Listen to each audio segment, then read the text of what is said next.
Bonjour et bienvenue dans Voir le monde autrement, votre rendez-vous hebdomadaire pour comprendre l'actualité mondiale avec clarté, sans parti pris.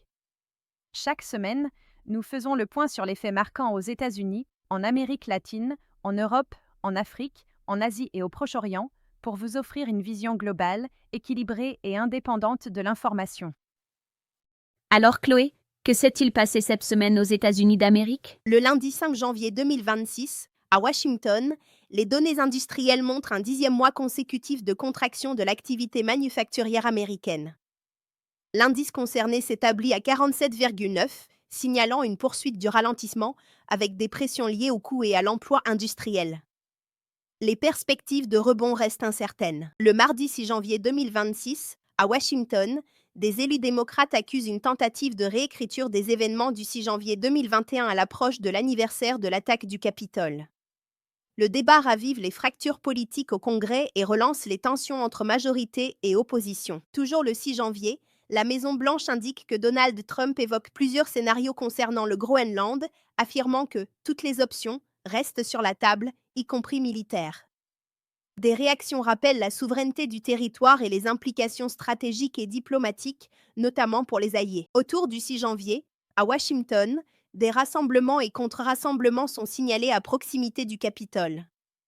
Les forces de l'ordre maintiennent un niveau de vigilance élevé, tandis qu'aucun incident majeur n'est rapporté. Le 7 janvier, les autorités confirment le maintien du dispositif sécuritaire dans un climat jugé stable sous surveillance. Le mardi 7 janvier 2026, dans le Minnesota et dans l'Oregon, des agents fédéraux ouvrent le feu lors d'interventions distinctes. À Minneapolis, une agente de l'ICE abat mortellement Renée Nicole Good, âgée de 37 ans. À Portland, des agents de la Border Patrol blessent par balle 2 personnes lors d'un contrôle routier. Des enquêtes fédérales sont ouvertes afin d'établir précisément les circonstances de ces tirs. Le jeudi 8 janvier 2026, à Washington, la Chambre des représentants adopte un paquet bipartisan de dépenses visant à financer plusieurs agences fédérales jusqu'en septembre. Le vote intervient afin d'éviter un shutdown à l'approche de l'échéance budgétaire de fin janvier, tandis que l'examen du texte est attendu au Sénat. Le vendredi 9 janvier 2026, les autorités publient un rapport sur l'emploi indiquant environ 50 000 créations de postes en décembre et un taux de chômage à 4,4%. Les marchés réagissent à ces chiffres, tandis que le débat se poursuit sur la trajectoire monétaire à venir. Le vendredi 9 janvier, Washington et Caracas évoquent également une reprise exploratoire des relations diplomatiques après l'opération militaire. Des discussions techniques sont mentionnées, tandis que Donald Trump déclare avoir annulé une seconde vague d'attaques, citant des libérations de prisonniers politiques. Le calendrier et la portée de cette reprise restent incertains. Concernant l'Amérique latine, Ce lundi 5 janvier 2026, en Bolivie, à La Paz, la police a dispersé au gaz lacrymogène une marche organisée par la centrale ouvrière bolivienne après des heurts près de la Plaza Murillo.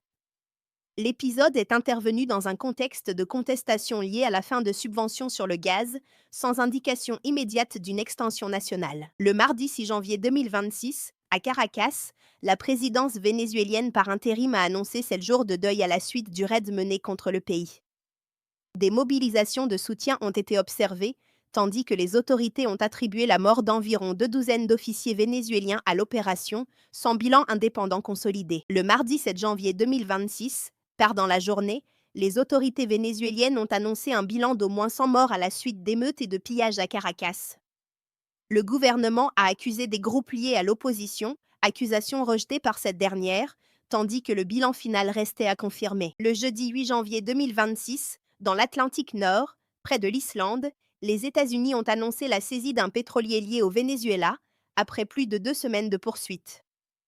Les autorités russes ont dénoncé un acte qualifié de piraterie, tandis qu'aucune mesure de riposte n'était confirmée à ce stade. Le vendredi 9 janvier 2026, au Brésil, le gouvernement fédéral a autorisé le renforcement de la force nationale dans l'état de Roraima pour une durée minimale de 90 jours.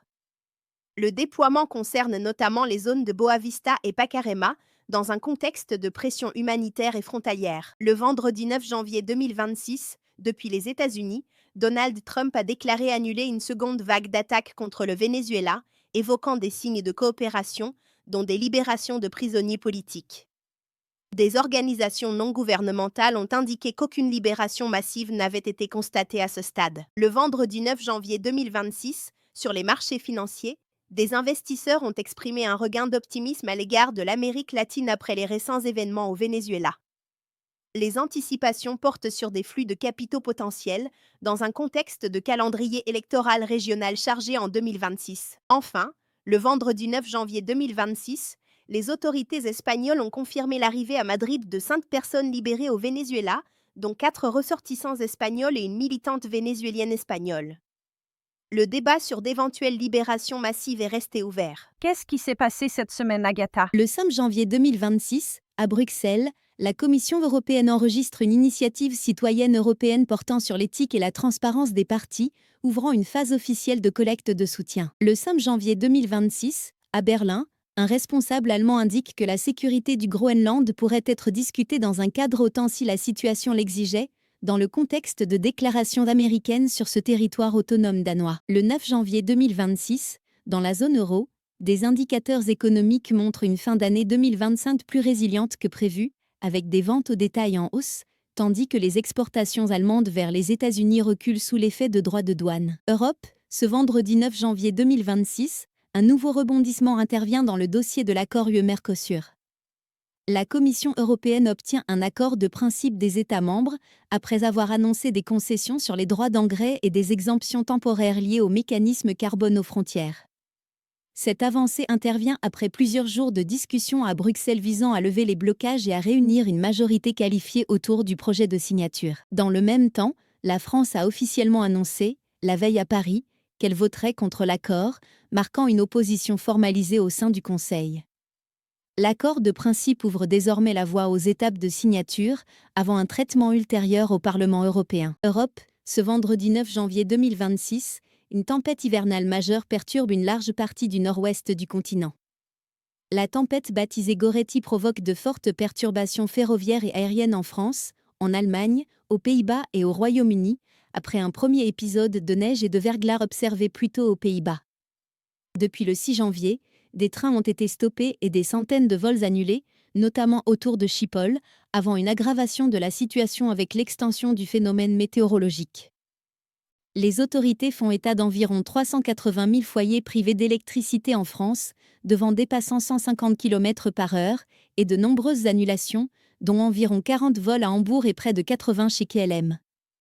Alors que les réseaux de transport et d'énergie restent fortement impactés, les autorités poursuivent les opérations de gestion de crise. Europe, ce vendredi 9 janvier 2026, la régulation numérique de l'Union connaît une nouvelle accélération à Bruxelles. La Commission européenne poursuit l'élargissement de son action après avoir enregistré, le 5 janvier, une initiative citoyenne européenne sur l'éthique et la transparence des partis politiques. Dans ce contexte, elle a ordonné le 8 janvier à la plateforme X de conserver jusqu'à fin 2026 des documents liés à l'outil Grok dans le cadre de l'application du règlement sur les services numériques. Le 9 janvier, Bruxelles a également indiqué envisager de classer WhatsApp comme « très grande plateforme ». Ces décisions et procédures s'inscrivent dans une séquence de renforcement progressif du contrôle européen sur les grandes plateformes numériques. Europe de l'Est, ce vendredi 9 janvier 2026, un nouveau palier est franchi autour du dossier ukrainien.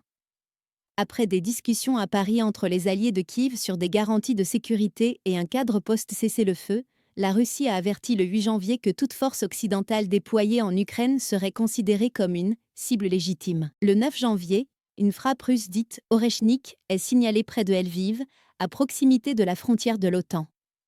Dans le même temps, le Royaume-Uni annonce un financement de 200 millions de livres pour préparer un éventuel déploiement, conditionné à un cessez-le-feu.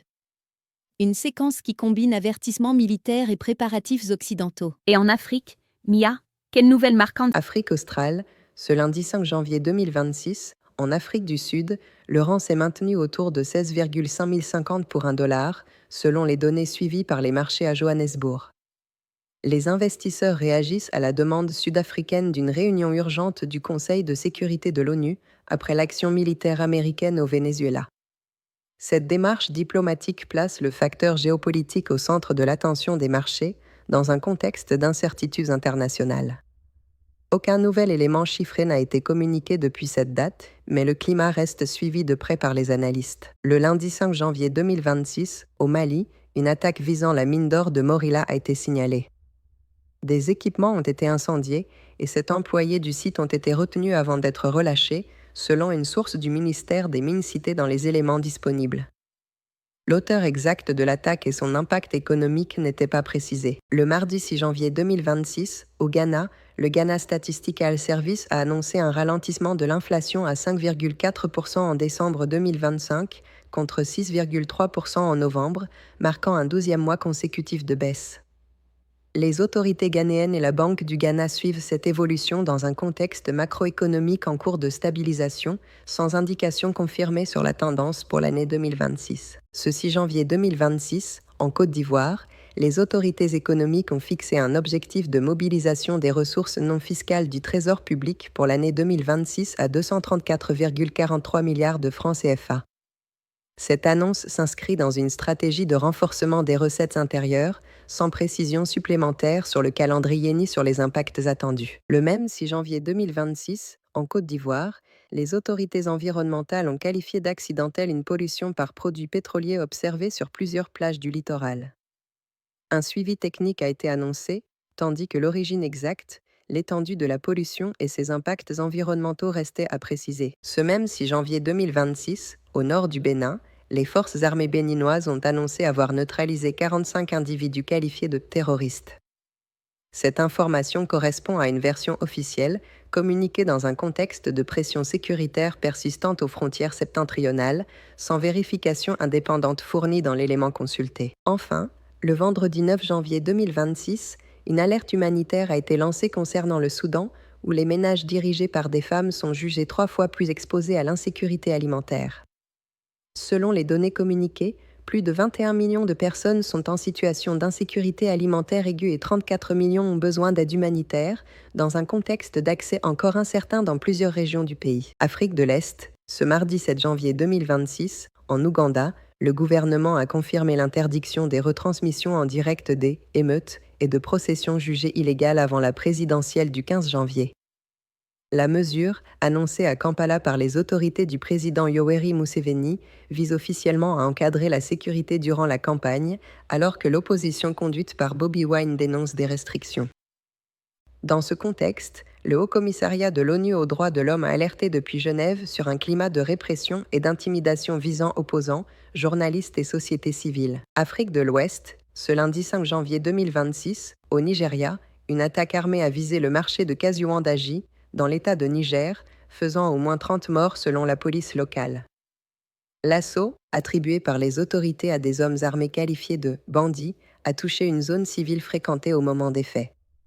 Cette attaque intervient dans un contexte sécuritaire tendu dans le nord du pays, marqué par des violences récurrentes contre les populations. Le 8 janvier, depuis Washington, le président américain Donald Trump a évoqué la possibilité de frappes américaines supplémentaires si les violences contre les chrétiens se poursuivaient. Les autorités nigérianes ont immédiatement rejeté cette lecture, affirmant que les attaques ne visaient pas un seul groupe religieux. Afrique de l'Est, ce jeudi 8 janvier 2026, en Tanzanie, la Banque de Tanzanie a annoncé le maintien de son taux directeur à 5,75% lors d'une décision prise à Dar es Salaam.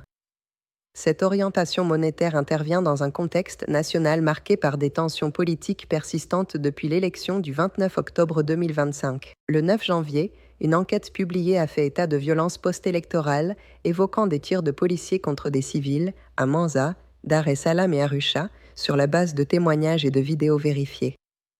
Les autorités tanzaniennes ont indiqué examiner ces allégations et ont mentionné la mise en place d'une commission d'enquête. Afrique centrale, ce jeudi 8 janvier 2026, dans l'est de la République démocratique du Congo, une dégradation sécuritaire est de nouveau signalée. Après des alertes le 7 janvier dans le territoire de Djudu, en Ituri, faisant état d'une situation dégradée impliquant des milices et des civils, la séquence s'est élargie le 8 janvier vers Goma, le nord Kivu et le sud Kivu. À Goma, un incident présenté comme une frappe de drone donne lieu à des versions contradictoires entre l'AFC M23 et les autorités congolaises. Aucun bilan chiffré consolidé n'a été confirmé, tandis que des constats font état d'une dégradation sécuritaire et humanitaire dans plusieurs zones de l'Est. Afrique de l'Ouest, Ce vendredi 9 janvier 2026, en Côte d'Ivoire, un nouveau tournant politique est engagé à Abidjan. Après la démission du Premier ministre Robert Begré-Mambé et de son gouvernement, remise et acceptée le 7 janvier, l'exécutif expédie désormais les affaires courantes. 2 jours plus tard, la présidence confirme l'ouverture de consultations politiques en vue de former une nouvelle équipe gouvernementale. Et maintenant, tournons-nous vers l'Asie avec Méline. Le 5 janvier, à Jakarta, des militants manifestent devant l'ambassade des États-Unis après une opération américaine au Venezuela et l'arrestation de Nicolás Maduro et de son épouse. Asie, ce mardi 5 janvier 2026, la Corée du Nord revendique un essai de missile présenté comme hypersonique, des tirs confirmés par les autorités sud-coréennes. Asie, ce mardi 6 janvier 2026, la Banque populaire de Chine annonce son intention de réduire en 2026 le ratio de réserves obligatoires et les taux afin de soutenir la liquidité. Cette orientation de politique monétaire est présentée par la PBOC comme un levier de soutien à l'économie, sans calendrier ni ampleur précisée à ce stade. Le 7 janvier, Pékin prolonge jusqu'à fin 2026 un mécanisme autorisant les banques à céder en bloc des prêts personnels non performants à des sociétés de gestion d'actifs. Cette mesure vise à contenir une hausse des défauts sur le crédit à la consommation, dans un contexte de fragilité financière des ménages. Asie, ce mercredi 7 janvier 2026, le promoteur chinois Vanke obtient un réaménagement des paiements d'intérêt afin d'éviter un défaut.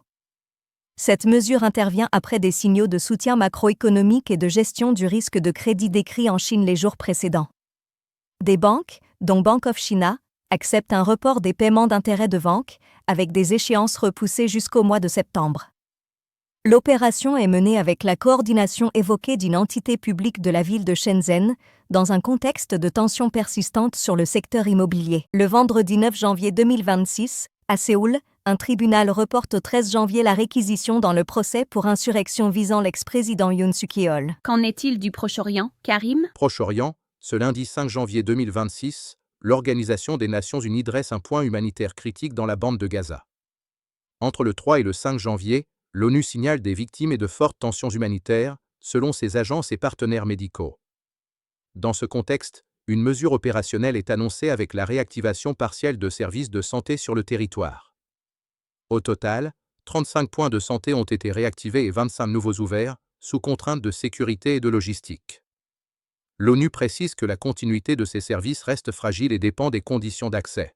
Le lundi 5 janvier 2026, des discussions sécuritaires ont repris entre la Syrie et Israël, après plusieurs mois d'interruption. Ces échanges se tiennent sous médiation des États-Unis, dans un cadre international impliquant également l'Organisation des Nations Unies. Les autorités syriennes évoquent un cadre de sécurité et font référence à l'accord de désengagement signé en 1974, tandis que l'agenda précis des discussions n'a pas été rendu public. Au Proche-Orient, ce mardi 7 janvier 2026, la tension est montée d'un cran sur le front israélo-libanais après une série d'événements militaires successifs. Le 6 janvier, l'armée de Israël a mené des frappes ciblées dans la vallée de la Beka et le sud du Liban, accompagnées d'ordres d'évacuation dans plusieurs villages. Ces opérations s'inscrivent dans un contexte de forte instabilité régionale, sur fond de tensions persistantes impliquant le Hezbollah. Le lendemain, le 7 janvier, des échanges de tirs sporadiques ont été signalés le long de la frontière nord d'Israël, décrits par l'armée comme des incidents localisés. Aucun blessé n'a été confirmé dans ces données, marquant un passage de frappes aériennes à des incidents frontaliers limités. Le jeudi 8 janvier 2026, en Iran, les autorités ont appelé officiellement au calme après plusieurs jours de tensions sociales. Ces déclarations interviennent dans un contexte de rassemblement lié à la situation économique, avec des signalements d'arrestations ponctuelles. Les bilans rapportés restent divergents et n'ont pas été confirmés de manière indépendante. Proche-Orient, ce vendredi 9 janvier 2026, les discussions indirectes sur Gaza restent bloquées entre Israël et le Hamas, malgré la médiation de l'Égypte et du Qatar. Après l'absence d'avancées constatées le 7 janvier au Caire et à Doha, le dossier est désormais porté à un niveau institutionnel. À New York, le secrétaire général de l'Organisation des Nations Unies a renouvelé un appel officiel en faveur d'un accès humanitaire sûr et continu à Gaza. Les agences humanitaires alertent simultanément sur une dégradation rapide des conditions de vie de la population civile. Merci de nous avoir suivis. Retrouvez-nous chaque semaine pour un nouveau point sur l'actualité mondiale. À très bientôt.